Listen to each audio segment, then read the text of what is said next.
laisse démarrer cet exercice-là. On va essayer on va le démarrer, puis ben, vous essayerez de le poursuivre vous-même. Et on reviendra dessus voilà, si vous avez des difficultés pour le faire.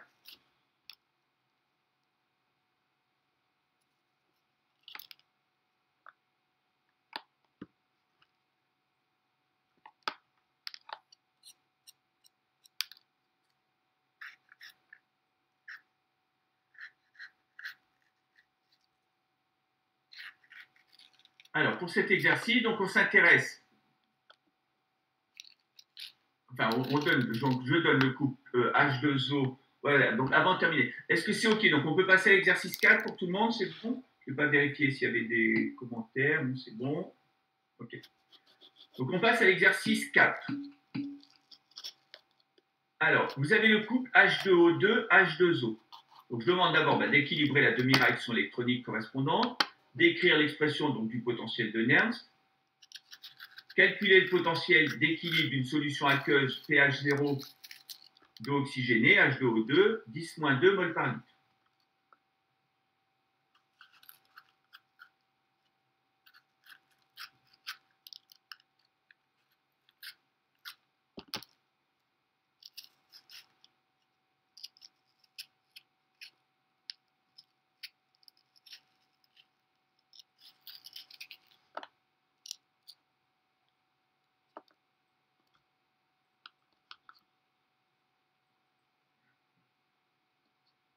Alors, équilibrer la demi-réaction électronique, donc du coup, H2O2, H2O.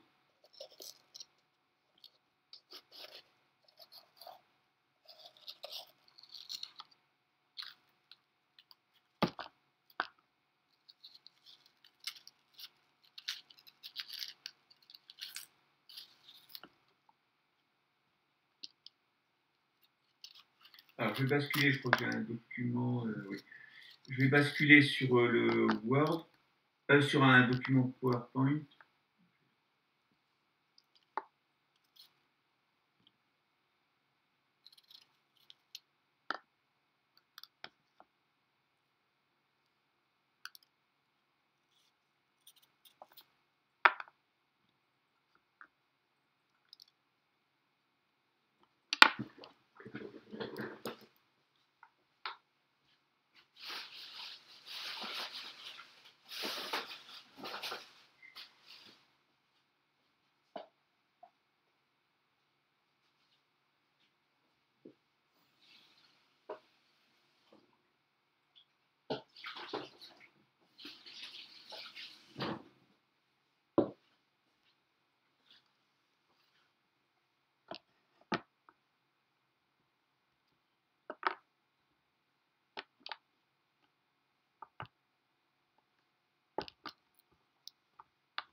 Alors, je bascule.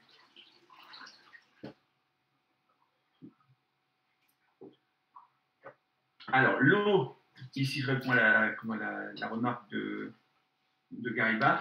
L'eau, c'est toujours le solvant. Et ce solvant, il joue le rôle de réducteur dans le couple H2O2, H2O. L'eau, c'est à la fois le solvant et c'est le réducteur dans ce couple-là.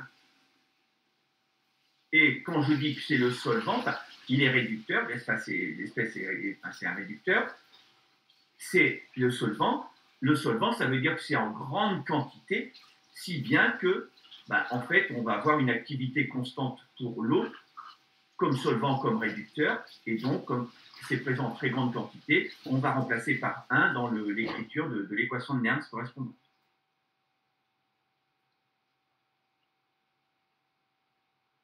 Alors, je bascule donc sur sur mon document PowerPoint. Donc, j'enlève le partage ici du document Word, et puis je vais partager le PowerPoint. Si je le trouve.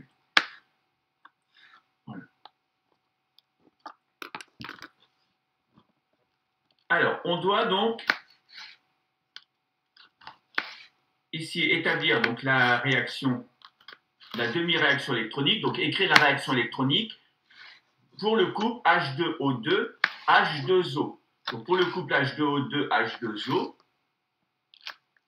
donc pour le couple H2O2, H2O, ici, donc je vais écrire d'un côté l'oxydant H2O2 et de l'autre côté le réducteur H2O. D'accord, puisque j'ai ici donc le couple, ce couple-là. H2O2, H2O. Là-dedans, quelle est l'espèce qui change de degré d'oxydation? Bon, on a vu qu'il y avait des particularités pour l'oxygène, c'était H2O2, notamment où on avait de l'oxygène au degré -1. D'accord? Si vous faites le calcul ici, vous allez écrire pour H2O2, si je fais mon calcul, je vais avoir, j'y vais, donc ici j'ai 2 hydrogènes, donc je vais écrire 2 fois plus 1, 2 fois plus 1, on va dire ça. Donc, si je fais mon calcul ici, donc je vais avoir 2 fois plus 1, plus, alors ici, pour l'oxygène, c'est le degré d'oxydation que je cherche. Donc je ne vais pas mettre -2 puisque je ne connais pas son degré d'oxydation. Je ne connais pas son degré d'oxydation, je vais écrire 2 multiplié par x. Donc ici, 2x, 2x, c'est un point, voilà, donc 2 fois plus 1, plus 2x, x c'est le degré d'oxydation, donc de l'oxygène, c'est ce que je cherche, donc 2 fois x ici, égale la charge 0. Donc je peux le calculer comme ça, ou simplement dire, je connais le peroxyde d'hydrogène, je sais que son degré d'oxydation pour l'oxygène, c'est -1. Ici, si je fais mon calcul, je vais bien trouver la valeur de x. Ici, x égale -1. Donc je peux faire comme ça. Donc, je peux utiliser ma formule ici, qui est la somme des degrés d'oxydation, 2 hydrogènes, 2 oxygènes, la somme des degrés d'oxydation égale 0. Je peux utiliser ça. Et j'obtiens donc la valeur ici, x égale -1. Dans l'eau, j'ai de l'oxygène ici. L'oxygène, c'est au degré d'oxydation -2. Même chose, si je fais le calcul, x plus 2 fois plus 1 égale 0, ça fait x égale -2. Donc j'ai -1, -2 comme degré d'oxydation. Je dois donc descendre ici de 1 degré, je dois passer ici de -1 à -2, mais pour 2 atomes d'oxygène. 2 atomes d'oxygène. Donc ici, j'ai 2 fois un électron. Et ensuite, j'équilibre les hydrogènes, 2H+. Donc voilà mon équation électronique. J'écris l'équation de Nernst correspondante pour répondre à la question ici, en déduire l'expression du potentiel de Nernst. Donc le potentiel de Nernst, ici, vous allez avoir la réaction suivante. Vous avez donc ici l'équation de Nernst suivante. E1 égale E0 H2O2 H2O moins 0,06 pH plus 0,06 sur 2 log de la concentration. Pourquoi j'ai celle-là ici oui, c'est pas la bonne équation. Pourquoi j'ai ça ici j'ai dû faire un copier-coller, puis j'ai pas dû compléter, j'ai pas dû reprendre mon truc ici. Donc vous avez l'équation qui est donnée là.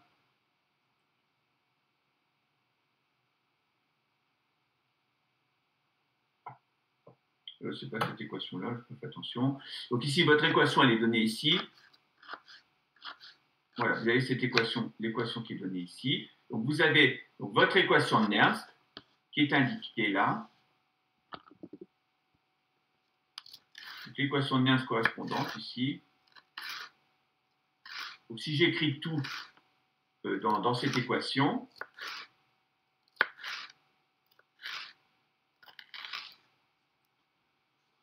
voilà mon équation de Nernst correspondante. Donc pour mon couple H2O2, H2O. Donc, je vais écrire mon équation de Nernst, donc on y va. E1 égale E0 du couple H2O2, H2O, plus 0,06 sur 2, parce que j'ai 2 électrons,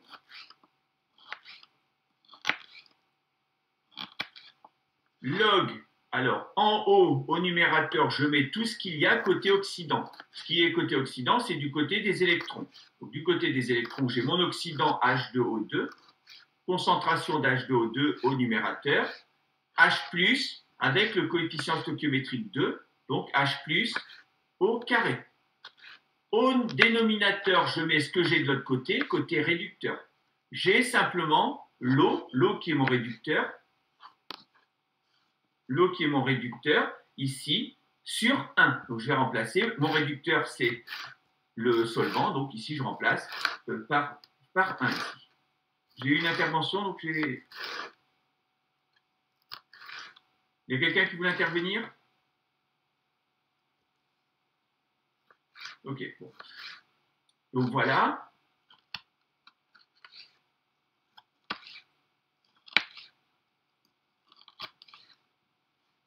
Alors voilà ce que l'on a. Alors si on fait le calcul, donc dans ce qui est indiqué, alors vous avez, on demande de calculer le potentiel d'équilibre. Donc le potentiel d'équilibre, c'est le potentiel de Nernst.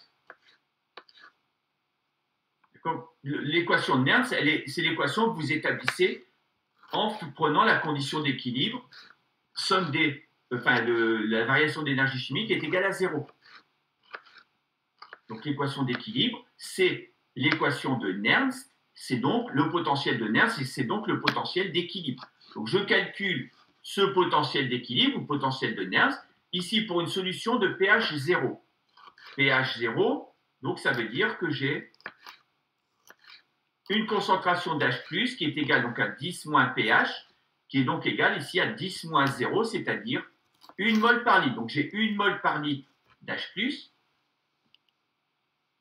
1 mol par litre d'H+, pardon, et puis j'ai une concentration d'eau oxygénée, H2O2, qui est égale à 10 moins 2 mol par litre, donc cette concentration-là. Et puis pour l'eau, j'ai mis 1, parce que l'eau, c'est le solvant. Et donc, je fais mon calcul. Le E0 du couple E0, H2O2, H2O, c'est 1,77. 0,06 sur 2, log 2, je remplace. 10 moins 2 fois H+ au carré, donc c'est 1 mol par litre fois au carré, divisé par 1. Je fais mon calcul et j'obtiens 1,71 volts. J'en déduis que mon potentiel d'équilibre, c'est donc 1,71 volts. Donc voilà pour les premières questions. Donc ici, ce qui est indiqué en noir. Donc je n'ai pas fait la question 3 pour l'instant. Alors je vous laisse faire une copie d'écran si vous voulez.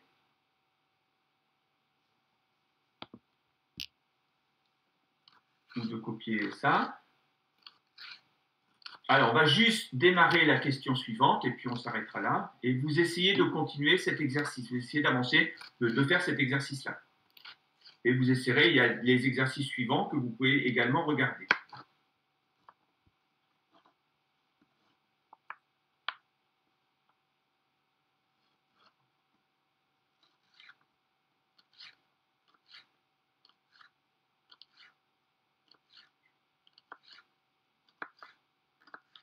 C'est bon pour tout le monde là?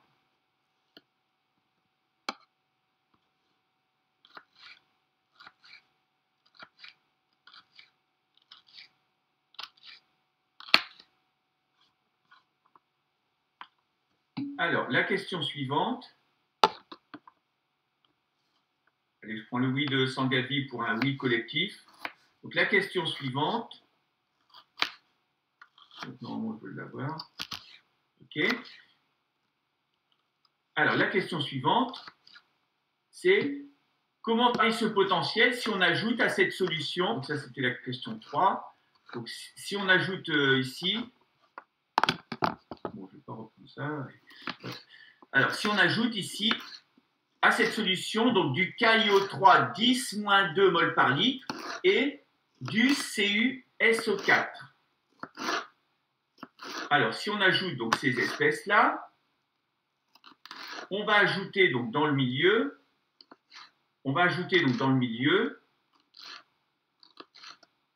du KiO3. KiO3, c'est un sel soluble. Donc, KiO3, c'est un sel soluble.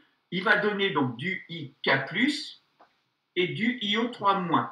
D'accord? Donc, quand vous regardez ici KiO3, bon, si vous n'êtes pas sûr de comment ça se solubilise, qu'est-ce que ça donne, vous allez regarder les données. Vous allez regarder les données du problème. Ici, vous avez des valeurs de E0 dans lesquelles il y a IO3-, I2. Donc, IO3-, I2. Et donc IO3-, I2, vous avez ce couple-là. Donc vous avez ici IO3-. Donc vous avez ici un sel de potassium, K+, ça va être un ion spectateur. Donc K+ est spectateur. CuSO4, vous allez regarder à la fin, vous avez Cu2+. Donc vous allez mettre Cu2+, et puis SO4-. D'accord? Donc vous avez ces espèces-là. Vous avez au départ du H2O2, de l'eau. Alors, je vais entourer finalement mes espèces. Je vais représenter donc ici une échelle d'oxydoréduction avec les valeurs de E0 correspondantes. Je vais placer avec ces valeurs de E0 ici. Je vais placer en fait mes couples correspondants et je vais entourer les espèces présentes. Alors, les espèces qui sont présentes, c'est du H2O2 que j'ai au départ, du H2O que j'ai au départ, et là-dedans, je rajoute du KiO3, c'est-à-dire K+, c'est spectateur, je rajoute IO3-. Donc, je rajoute IO3-, j'entoure. Je rajoute du Cu2+, SO4-, est spectateur. D'accord? Il n'apparaît nulle part, voilà, c'est un ion spectateur. Je rajoute du Cu2+. Donc, voilà les 4 espèces entourées ici en vert, les 4 espèces que je mets en présence. Avec ces 4 espèces, qu'est-ce qui va se passer? Est-ce qu'il y a une réaction? Alors, pour qu'il y ait une réaction, il faut que vous puissiez tracer un gamma. Un gamma, c'est je pars d'en haut à gauche, je descends en bas à droite. D'accord? Je pars d'un oxydant et je descends vers un réducteur. Ici, vous avez 3 oxydants indiqués. H2O2, IO3-, et Cu2+. Vous avez 3 oxydants et un seul réducteur qui est l'eau, H2O. Si je regarde, est-ce que j'ai une possibilité de tracer un gamma? Un gamma, je pars ici d'un oxydant et je vais descendre vers un réducteur. Est-ce que j'ai un réducteur ici? Les espèces qui sont présentes dans mon système, ce sont les espèces que j'ai entourées. Donc j'ai ici ces oxydants-là qui pourraient réagir, mais il faut que j'ai un réducteur correspondant. Est-ce que je peux faire réagir quelque chose avec IO3-, avec Cu2+, avec IO3-, avec H2O2? Non, parce que je n'ai pas d'oxydant ici. Je n'ai pas de réducteur, pardon. Je n'ai pas de réducteurs qui sont placés ici pour faire réagir, par exemple, ces oxydants ici. J'ai rien qui est situé ici pour les faire réagir. Et donc, je n'ai pas de gamma possible ici. Avec les espèces que j'ai entourées en vert, il n'y a pas de gamma possible. Donc, pas de réaction possible. Donc, pas de réaction possible. S'il n'y a pas de réaction, ça veut dire qu'on est déjà à l'équilibre. On est encore à l'équilibre. Il ne se passe rien. Il n'y a pas de réaction. Pas de réaction spontanée. Et donc, je reste à l'équilibre. Si je reste à l'équilibre 1, je vais rester avec la même valeur de potentiel d'équilibre 1, c'est-à-dire le E1 qu'on avait trouvé précédemment. Donc ici, E1 ne change pas, puisque j'ai rien qui se passe dans mon système ici. J'avais ce couple-là, mais je n'ai ajouté que 2 oxydants situés en dessous, si bien que je n'ai pas de réaction possible avec le gamma ici. Donc, je n'ai pas de réaction possible, pas de gamma possible, et donc pas de réaction, je suis toujours à l'équilibre. Donc voilà pour la réponse à la question 3. Donc pour la réponse à la question 3, donc comment varie le potentiel? Il ne varie pas puisqu'il n'y a rien qui a changé dans le système. Et donc je reste à la même valeur de potentiel E1. Par contre, maintenant pour la question 4, vous avez eu le temps de faire une copie d'écran au moins? Alors, pour la question 4, et j'arrêterai là.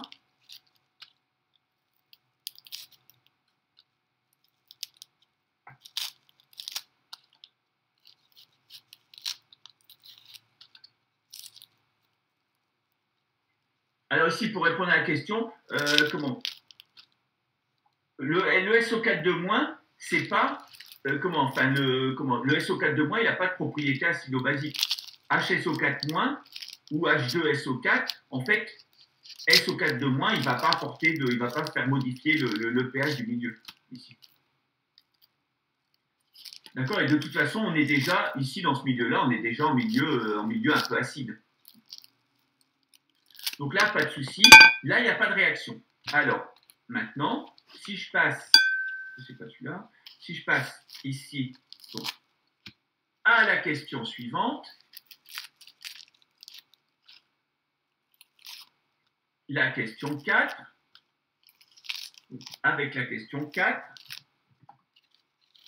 indiquer les deux réactions successives qui interviennent lorsqu'on ajoute 10 moins 1 mol par litre de FeSO4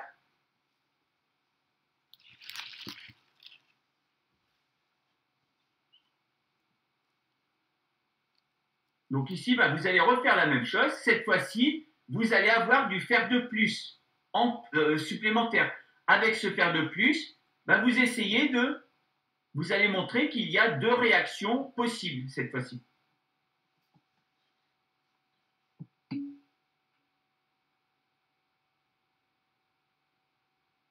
D'accord? Donc voilà, je vous laisse, si vous voulez faire une copie d'écran, mais on y reviendra. Donc sur cet exercice-là, on reviendra donc là-dessus, mais vous pouvez essayer de le poursuivre, cet exercice. Voilà, vous avez un certain nombre d'indications là-dessus. Vous faites une copie d'écran, puis vous essayez de l'avancer, cet exercice.